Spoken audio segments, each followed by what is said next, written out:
Support for Pop of Culture comes from Stallings Wealth Management. Daniel Stallings, financial advisor. Securities and advisory services offered through Cetera Advisors, LLC. Member FINRA/SIPC, a broker/dealer, and registered investment advisor. Cetera is under separate ownership from any other named entity. This week on Pop of Culture, we dig into the pop archives. We'll celebrate Arbor Day with our favorite tree huggers in Muncie. We'll get excited for this year's Three Trails music series. And we'll talk to a furniture artist in this week's What Are You Working On? That's all coming up in this encore edition of Pop of Culture. Support for Pop of Culture comes from Stallings Wealth Management and from you. You might have seen a federal judge's recent ruling against an executive order to defund public media.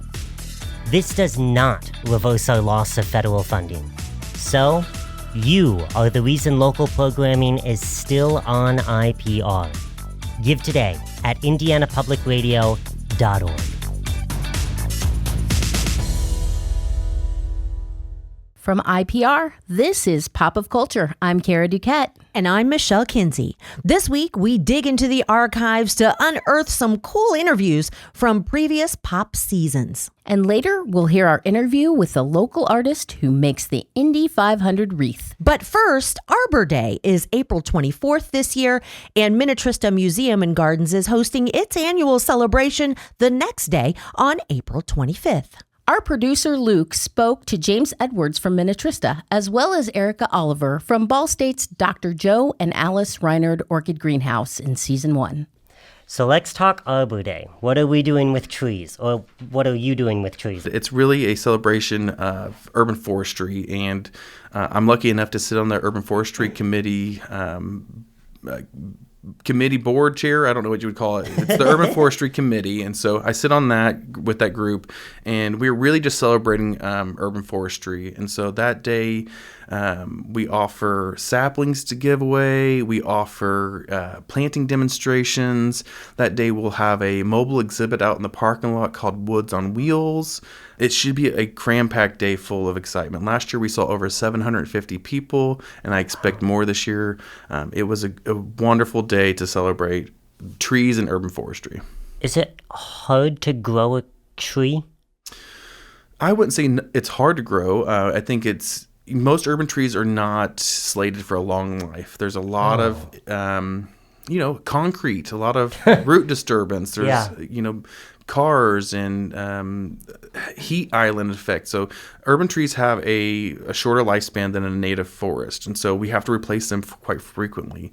Unfortunately, we also have dealt with the emerald ash borer, and so they took out a lot of our street trees that were ash, and so we are constantly needing to plant more and more trees, and so it's just a way to celebrate that. And so if you come to the Arbor Day, you'll get a sapling to take with you.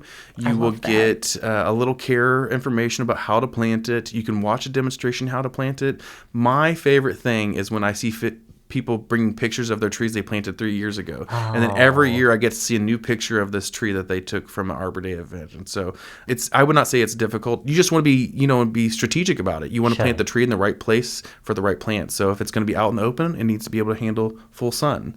If it's going to be a super tall tree, then you have to be careful about overhead power lines or keeping them far enough from your house so that when they do mature, they're not touching your house or disturbing your foundation, those kind of things. So it's all about that first initial planting, all the plans going there, and then you have to maintain it. So a tree can take several years to establish.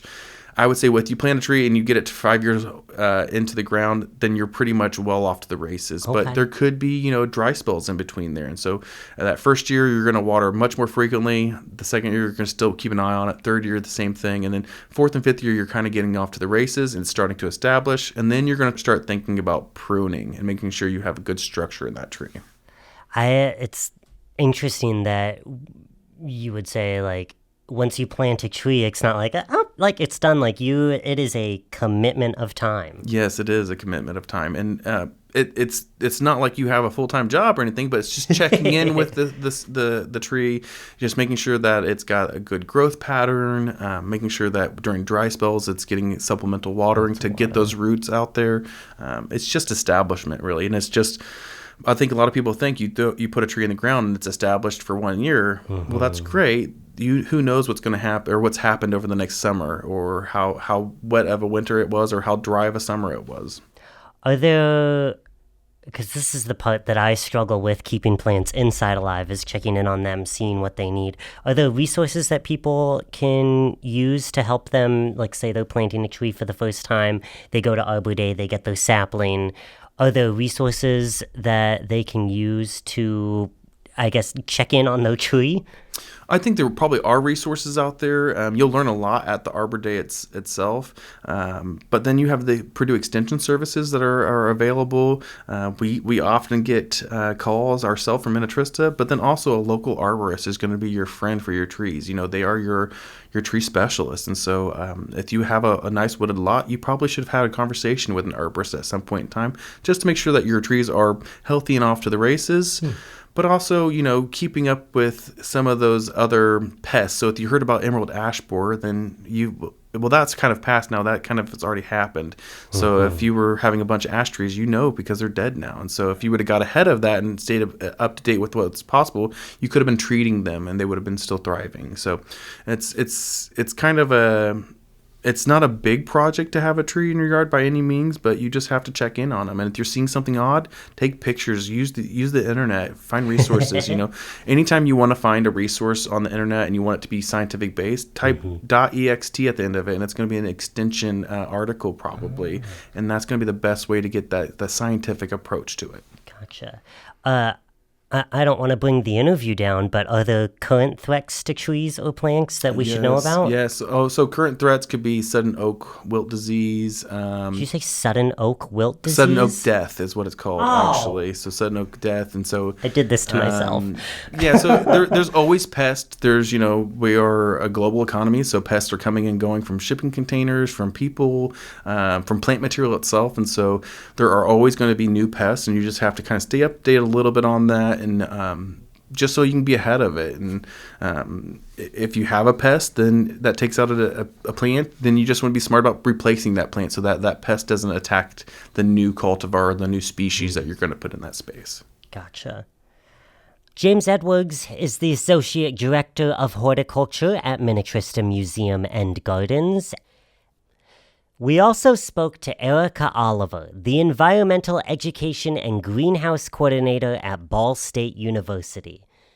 One of our questions was, where is the greenhouse? So the Dr. Joe and Alice Rinard Orchid Greenhouse is part of a bigger unit. We are the Ball State Field Station and Environmental Education Center, and we call ourselves FSEEC for short. And we actually manage over 425 acres for conservation, education, and research. Only 17 of those acres are on campus, and that is Christie Woods, and the greenhouses and the Environmental Education Center are part of that parcel of 17 acres. We are kind of hidden away. We're on the edge of campus at University in Tillotson. We're right across the street from the hospital. You just pull in between the soccer fields, and we've got visitor parking right outside the greenhouse. So visitors can come on in. We're completely free, and they can take a walk or a stroll through the greenhouse. They can walk their dog or do anything outdoor oriented in the woods. And they can come into the classroom to see our animals and our beehive and learn more about the things that we do here. You have a beehive? We do. So the Environmental Education Center is my favorite place. We opened it almost 2 years ago. We nicknamed it the Nature Lab because that just sounded more fun for kiddos. That is my primary audience. Last year was our first year being open, 22 to 23, and we had over 10,000 visitors, which was amazing. And over half of those were families and kiddos. So this room is meant to be flexible and accessible for all ages. It's kind of our focal place now for organizing events. It's where our plant sale and our other things take place. And it's where we base our school groups and field trips before we spread out into the nature spaces. And inside the classroom, we have an indoor observation beehive. It's a glass hive with a tube that connects through the wall so the bees can leave the building and come back whenever they want. We also have 5 frogs and 2 toads native to Indiana. We have 2 Eastern tiger salamanders who are brand new. We just got them 2 weeks ago. And we have Beaker, our box turtle, who may be more popular than anything else in the room. He's a very friendly little guy. Later in our conversation with Erica, she gave us more details about the greenhouse's annual plant sale and why they do it. And April 27th, also from 10 to 3, is our annual plant sale and fundraiser. So all proceeds go back towards our environmental education programmings so that we don't have to charge for the things that we do. Sure. And we'll have orchids and houseplants and succulents and a lot of other cool stuff for sale. And it's things that have, I guess what I would say, started in the greenhouse and then you kind of Most of uproot them, yes. Okay. So a lot of all the houseplants and succulents we take cuttings of and we propagate them. A lot of our native plants, some we purchased, but we've been taking care of. Others were donated from our volunteers' yards. They grew out of the garden beds, so they potted them up for us, and they've been overwintering at a volunteer's house. And then we do purchase the orchids that we sell because the orchids are most of our collection would not do well in a normal home unless you want to live in the tropics inside your nice house. So we do purchase hybrid orchids to sell that have been human grown to do better in the conditions that we like to live in. In the East Central Indiana weather is what you're saying. Exactly, yes.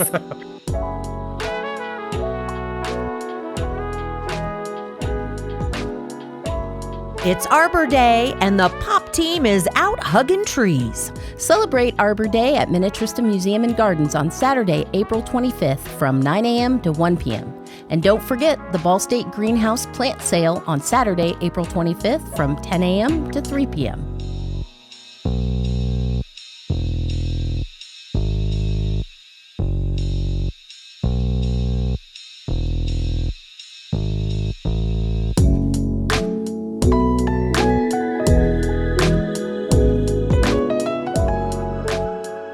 This is Pop of Culture. I'm Kara DuQuette. And I'm Michelle Kinsey.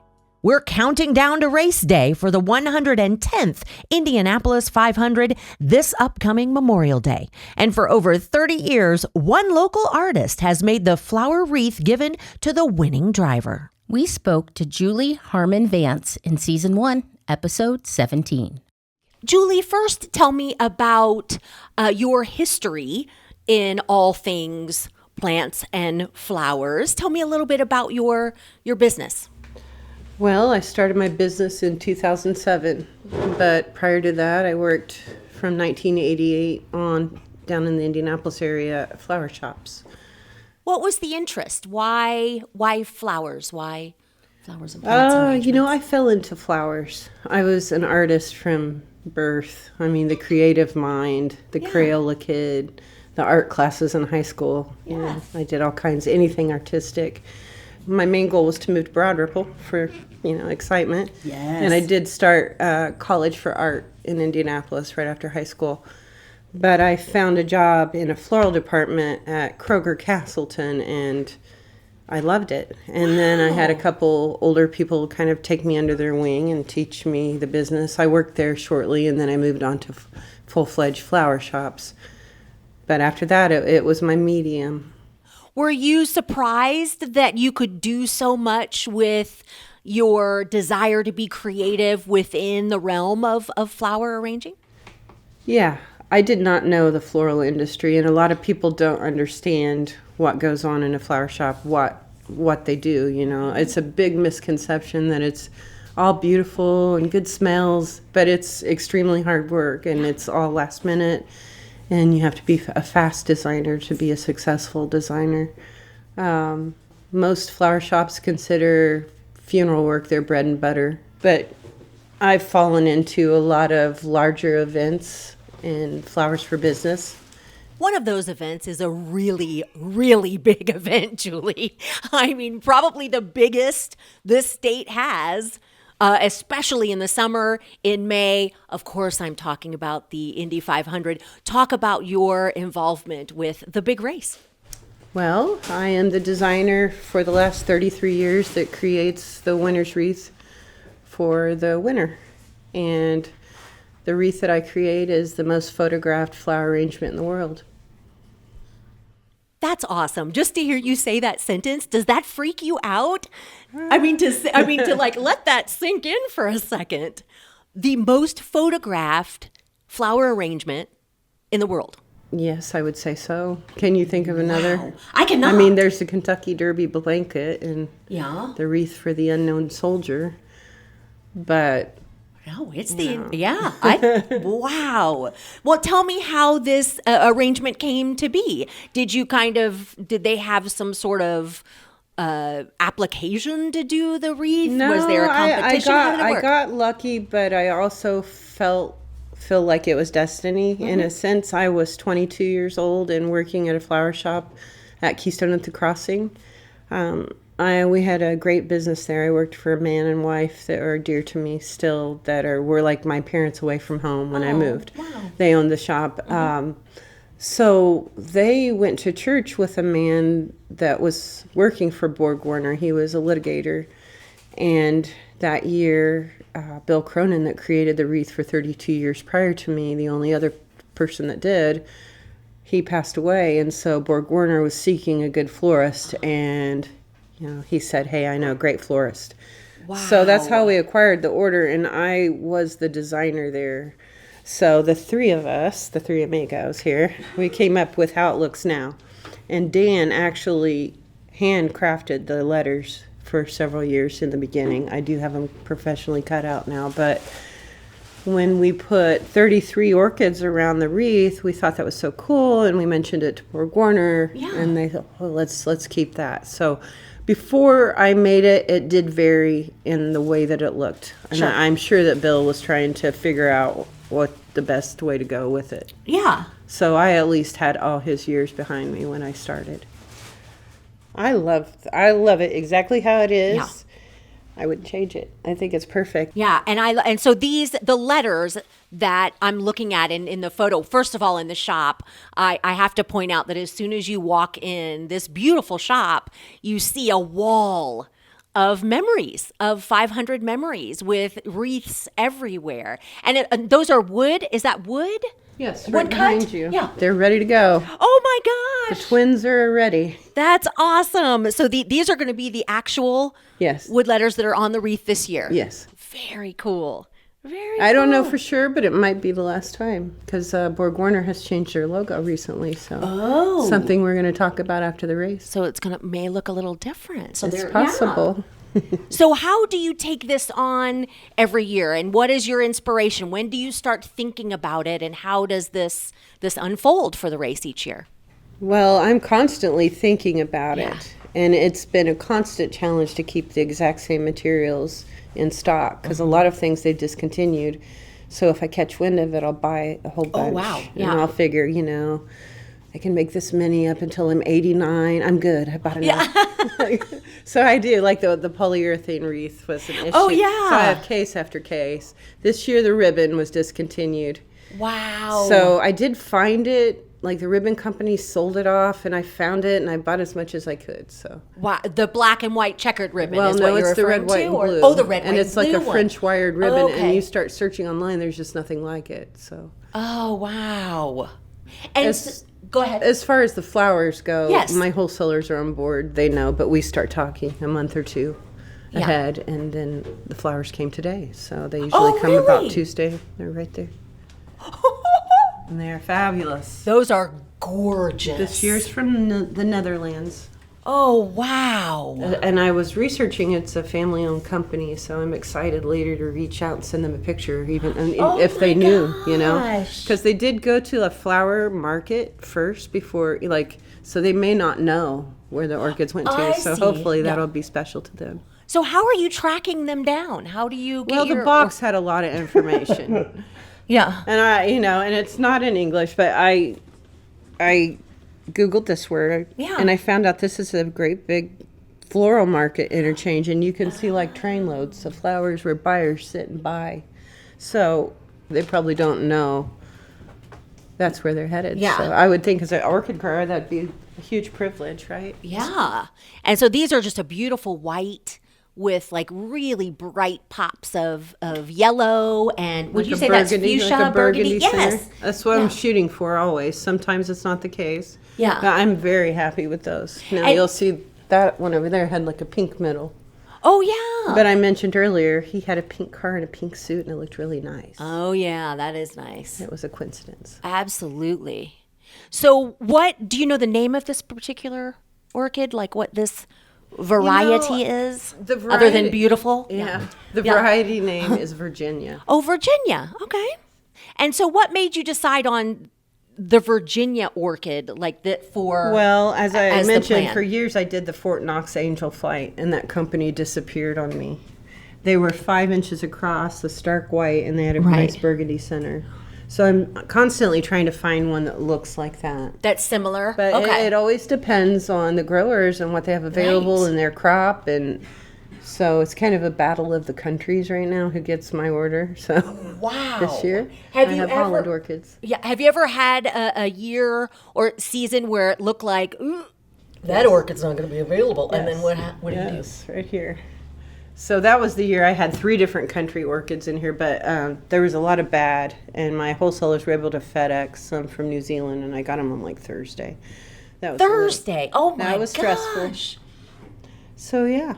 Yeah, and what year was that? Because it said that tradition almost had to change this year. 2021. When you were oh my goodness. Oh my God. But it always comes through. It manages to come through, and they're Just gorgeous. like the weather on race day. That's right. So how long does it take to put this together, start to finish? What day will you sit down I'm and going put to it start together prepping today. Okay. I will fully make one Thursday and definitely make one Friday because I have some documentation going on Friday from the museum at the Motor Speedway of the wreath being made.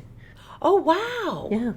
And tell me about that. Why does the documentation happen? The museum's under remodel, and when they open in 2025, they'll have a really nice display of all the contributions that Borg Warner has given to the race, and it includes the wreath. Oh, wow. That's awesome. So do you have any idea what else is going to be included from your... Well, of course, the trophy will be centered, and then I know the ring is involved in the milk, and of course, the artist who creates the silver faces on the trophy. Yeah, you're right up there with the things that people think of when you think of other than the cars. But when you think about the iconic images, yes, the wreath is always involved. And I love that. I love that image of him drinking that milk and it's spraying everywhere. Yeah. That moment while it's perfect before it's smashed. Yep.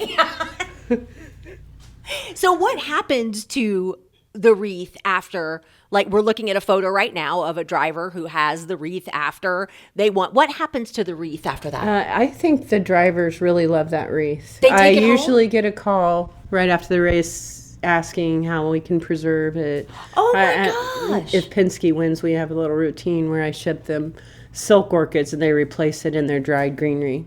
I love that idea. So yeah, that one is special. I've heard, they don't want a duplicate or, it's got to be that one. Wow. And I have made silk versions for winning teams before. Yeah. But there again, the nostalgia of that one is very important, I've heard. Oh, I mean. And I do know that the milk does a number on those letters. So your advice would be maybe try not to get milk on the letters. Yeah. They should let me in there, please. Yeah. Can I just cover that up? Yeah. Right. What is the best part about doing what you do, Julie? As far as a florist or as far as the winner's wreath? Both. Let's start with as a florist, and then we'll talk about the winner's wreath. The best thing I do as a florist is I really help a lot of people when they're trying to express themselves at important times, which a lot of times means my funeral work. I do a tremendous amount of casket sprays and stuff for family, and a lot of them are really specialized to what that person loved during their lifetime. And many times it's been a racing theme. Mm-hmm. I do get a lot of call outs for people out of state that'll drive in and get a winner's wreath for a funeral because that person loved Indy 500 so much. Or a casket spray that has race flags in it and things like that. Yeah. And then tell me the best part about being involved in the race in this way. Anymore I feel such an attachment to the racetrack.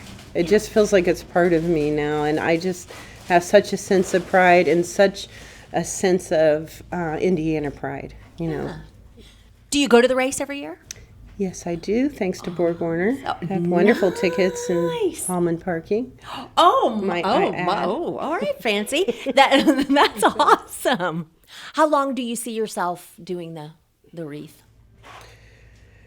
Well, honestly, I figure by 75, 78 years old hands may be stiff, but, and I might be an old has-been by then. Oh, come on now.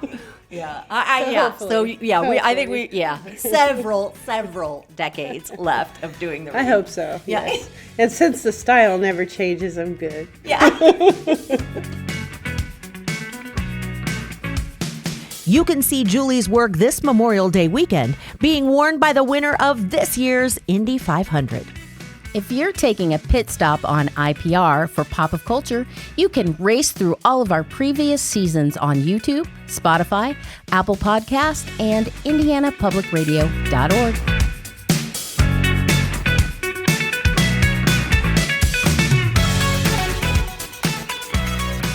While it's only April, we yearn for summertime, and summertime means the Muncie 3 Trails concert series. We've spoken with many of the musicians on stage, but let's jump to Season 1, Episode 28, and our conversation with Chris Barnes of the Sensational Barnes Brothers. They were so amazing, they had to bring them back. The Sensational Barnes Brothers are returning as part of the Muncie 3 Trails music series. Do you remember when you were here in 21? I know you've probably played a lot of dates, but it was a phenomenal show.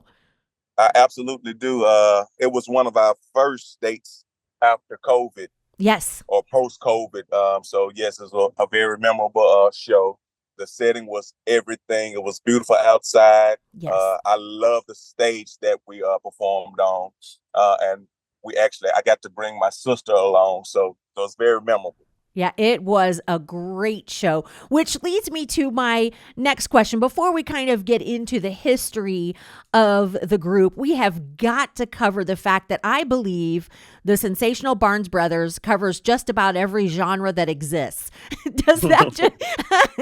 Is that solely based on kind of like, these are the things that I have loved growing up, and you just kind of throw it all out there? Tell me why it's important for you to touch so many genres in one of your concerts. So the type of festivals and concerts that we put on, we love all different types of music. And when we can relate to any crowd that's in front of us, that's definitely a plus. Plus, we love to have fun kind of recreating songs, making them our own. So that's the fun. That's kind of what keeps us going. Keeps us in love with music itself. And so we're talking about the Sensational Barnes Brothers, and you do this with your brother Courtney, but you definitely come from a musical family. Talk a little bit about how music became such a big part of your life, Chris. So just, again, being born into a musical family, my mom and dad, they sang together all the time. They always took us to, they performed at a lot of weddings. Mm-hmm. So we were there, we were in church. My mom was the youth choir director, and it wasn't, people make fun of us and say we were like the Jacksons. Dad didn't give us spankings because we didn't, but it was very intentional on their part to instill in us this gift. Mm-hmm. My mom saw it at an early age that we had a gift of singing and music. So mm-hmm. she cultivated it along with my father, who played the piano. My mom was a pianist. She teaches piano and voice. So it was almost like we had no choice. My mom was a Raylette. My dad was a recording artist as mm-hmm. well with Jesse Dixon. I don't know if you've heard of the Christian artist Jesse Dixon. But yeah, it was just all around, and we almost had no choice, basically. But I'm assuming you enjoyed it, right? Or you wouldn't still be doing it. And when did you decide to do the Sensational Barnes Brothers, to do just the duo with your brother? So Courtney and I, we had done some background work for a producer named Bruce Watson, who mm-hmm. owns a label called Fat Possum. We recorded some backgrounds on Grammy-nominated artist Don Bryant's his album. Mm-hmm. So Bruce Watson, he bought the High Records catalog, which owns all of Al Green's music, and another catalog called Designer Gospel Records. And he actually came up with the idea. He said, man, I think it'd be kind of funky if you guys recorded some of this music. And so Courtney and we had already recorded with my brother and sister as a family album. And it was really shot in the dark, just a project. We were just trying to see how it was. And it took about a week to do this album. And lo and behold, people started to bite on this sound. It was a sound of from the 70s, 60s, 70s, and kind of modernized through the way Courtney and I interpreted the music. Yeah. What do you like about that particular sound, and why did that stick as far as what you and your brother do together? This particular sound is, for me, it's just relatable. I think it's a simple sound. It's not overproduced. Yeah. You don't have, you know what I'm saying? Yes. No auto tune happening Yes. in any of it. And I think, well, I know, the message in the music reaches the people. It's a very simple message and it's easy to digest. So I know that's what I love about it. And it takes me back, to a time where life was a bit more simple. Yeah. Does it take you back to church with the family? Definitely takes us to church. Yeah. Definitely takes us to church. And how does it feel when you are in front of a crowd like you were at Cannon Commons for that amazing show in 2021? How does it feel to look out and see? I mean, that is a large congregation of concert goers, right? How does it feel to bring everybody with you on that ride? So I'm always skeptical when we get up in front of people in a crowd, large or small, because you never know how people will receive the music or the message. And actually, I do better with bigger crowds. Somebody's going to catch it. But it was such a beautiful day then. I mean, the weather was perfect, and there was a peace that came over me performing that day. I don't get nervous or anything, but I'm really anticipating somebody really hearing what we have to say. Yeah. And how would you kind of in a nutshell, how would you describe that message, that thing, that feeling that you want to get across to people? Well, the message is, this is a message of hope, peace, yes, love. We talk about, some of life's circumstances, that we don't have control over, but a message that leads people and directs people towards the love of God and how he cares for us. That's the message that we train while we're up. And it's not only done through the gospel music. We pull from other genres, R&B, some soul.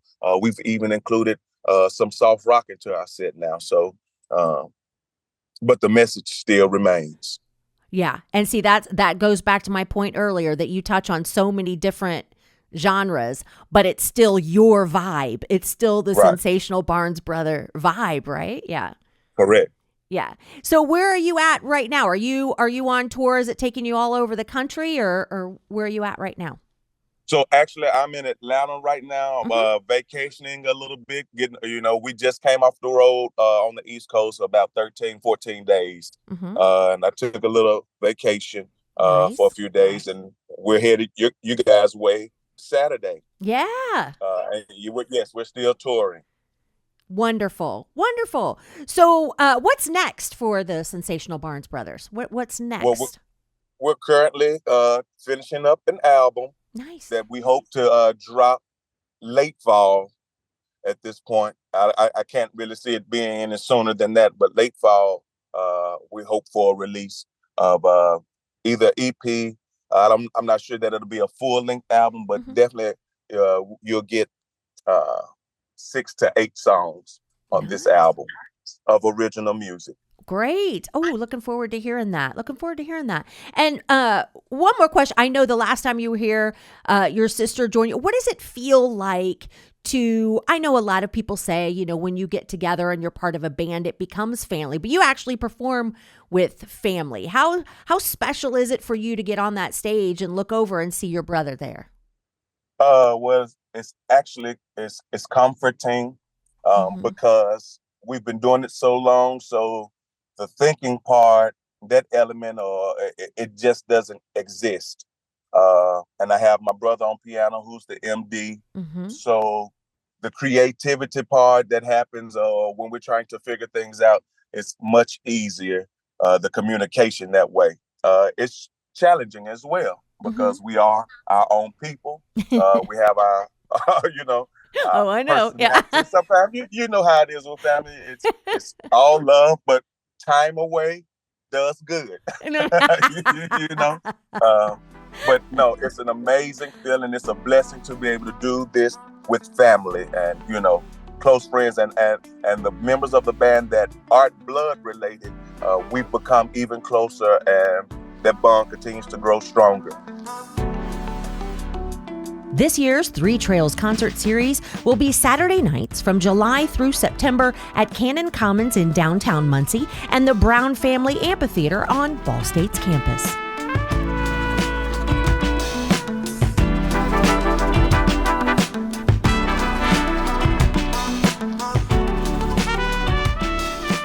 I'm Michelle Kinsey. And I'm Kara DuQuette. In this encore What Are You Working On segment, we look back at our conversation with someone who takes spring cleaning to a whole other level. Our Waywo guest, Connie Beatty, restores the furniture you put on the curb into repurposed pieces of art. We are here today with Connie Beatty, an artist, a mother, and the owner of Green Velvet Creative Company. When I saw the term furniture art that you have on your website, and then I read your tagline, where art and function meet, you absolutely had my heart, because I am a big fan of beautiful things that are functional. And so I was hoping you could talk to us about Green Velvet Creative.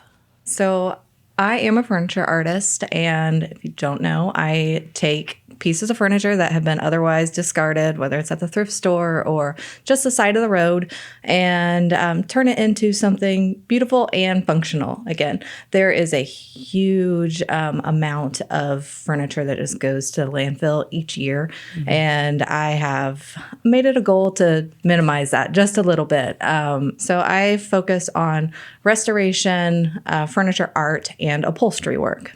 So depending on what type of furniture, I'll do my best to transform them into functional pieces again.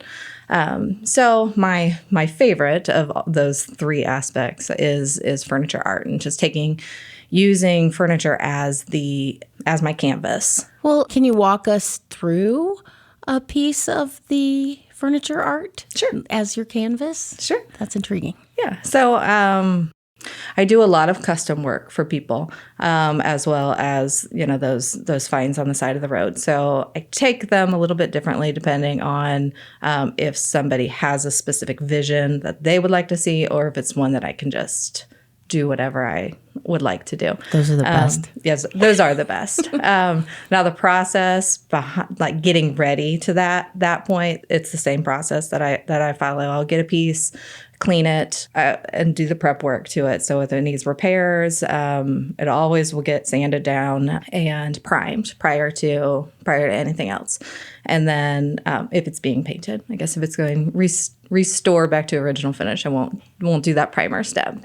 And so if it's a custom piece, we'll go off of what the client wants. So sometimes that's just painting a piece blue. But if we're doing a true furniture art is what my favorite piece. I let this piece speak to me. So I'll sometimes sit on it for a little while and think about, how is this piece going to be used, and what do I want the story to tell from this piece of furniture. And shape of it plays a big role in that. So you take a mid-century piece of furniture is a lot different than an antiqued piece that has curved lines and carved intricate details. So I play a lot off of, I let the piece speak to me first.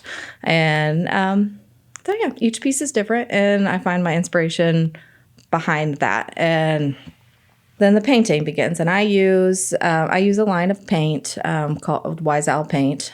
So if it's one that I want to be very artistic and I want to have blends and multicolors, I'm going to use it's chalk synthesis line, and it allows me to be able to manipulate the colors, and those are my favorite to do. I love being able to blend the colors and really truly use it like as an art medium. So you say you also do upholstery. Yeah. Where do you find that medium, and how does it play with the painting and the embellishment? Or does it? So it does. So I've just kind of I've been painting furniture for over a decade. So that's been a long process. But the upholstery is newer to me. I've only been doing that for 2.5 years.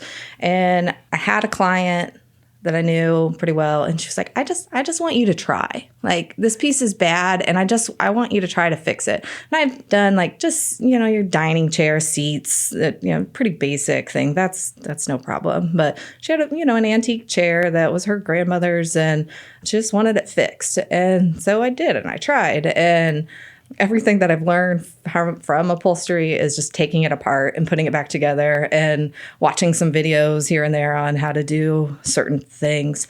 But it's interesting. And each upholstery piece, I learned something new on, depending on when it was made or how it was made. They use different techniques. Now, for the most part, I do upholstery projects as custom projects.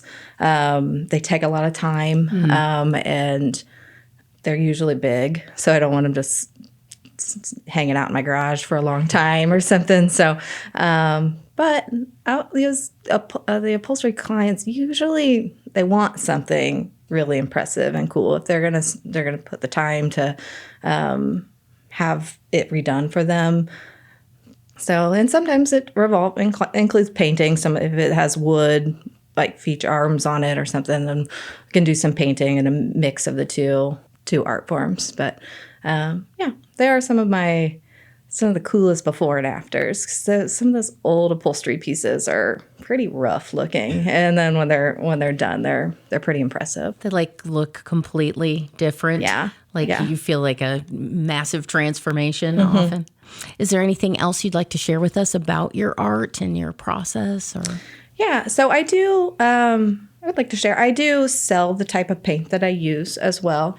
It's Wise Owl furniture paint, and I sell it out at Caldwell Antique Mall and on the north side of Muncie, as well as on my website. And they're about to open a new store downtown Muncie called Hoosier Made, and I am opening a second location within there that I'll have my furniture art and furniture paint there. So that's one way if somebody wants to try do furniture art on their own. That's a good spot to start, and then I'm always happy to help in that. I really love encouraging people just to create. I think anybody can refinish furniture. Within the last 6 months, I've started a subscription box that has decoupage paper and furniture paint in it, and as well as some different embellishments that get sent out each month to people that want to be creative and kind of work alongside with and work on their process. And I'm happy to be able to share that with other people and then see what they're doing and encourage what they're trying to create too. That's wonderful. Recycling, reusing, creating things from what has already been and giving it a new life is pretty amazing. Yeah, thanks. I appreciate you being here today. And can you please tell us your web address and maybe the address of this new store? I don't know if you know that yet, but. So my web address is greenvelvetcreativeco.com. You can find examples of my artwork. You can find the furniture paint and the subscription box there. I'm super active on Facebook and Instagram, just on keeping updates on projects that I'm working on. And then the new store, Hoosier Made, is downtown. It's in the Patterson building, right on Walnut Street. Great. Well, thank you again for being here with us today, Connie. Thank you for having me. We're going to give you just a little taste of story behind the song. Take a listen to Laura Schweitzer from her recent songwriter sessions and hear their story behind the song on next week's show. How can I harbor all this ache? All alone in my hometown. Is this an ever-present pain? We've said it all, can't hash it out. I drown myself in books. You thought I moved on, I know how it looked, but I still see glimmers of you in parking lots, in July moons, in places we'd meet, through grass we would sneak to haunted AMCs. You were my secret, beneficial friend, a fantasy that had to end.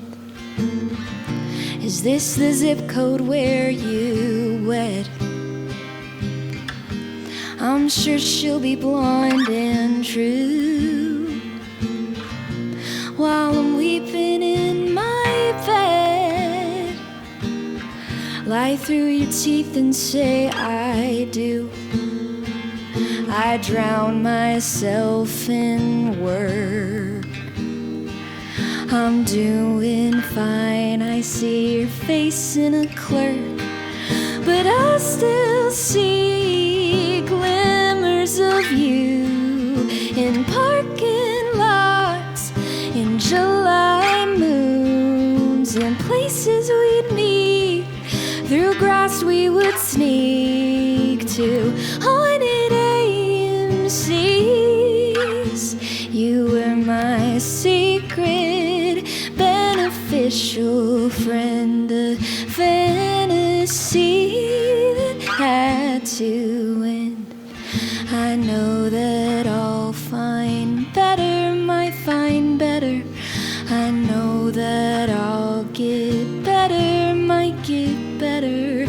But God, when we were together, I was together.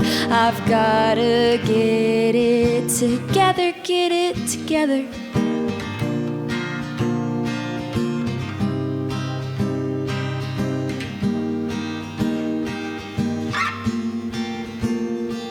Cause I still see glimmers of you.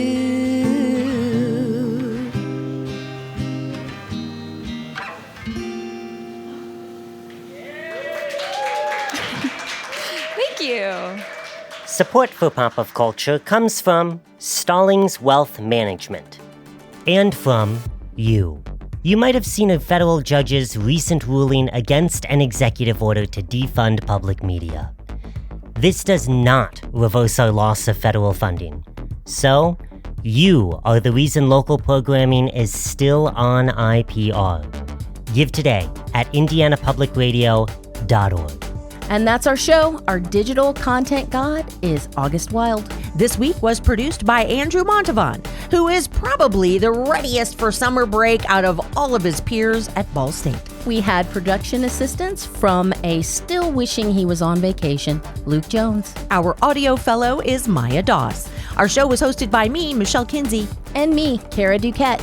Pop of Culture is a production from IPR on the campus of Ball State University.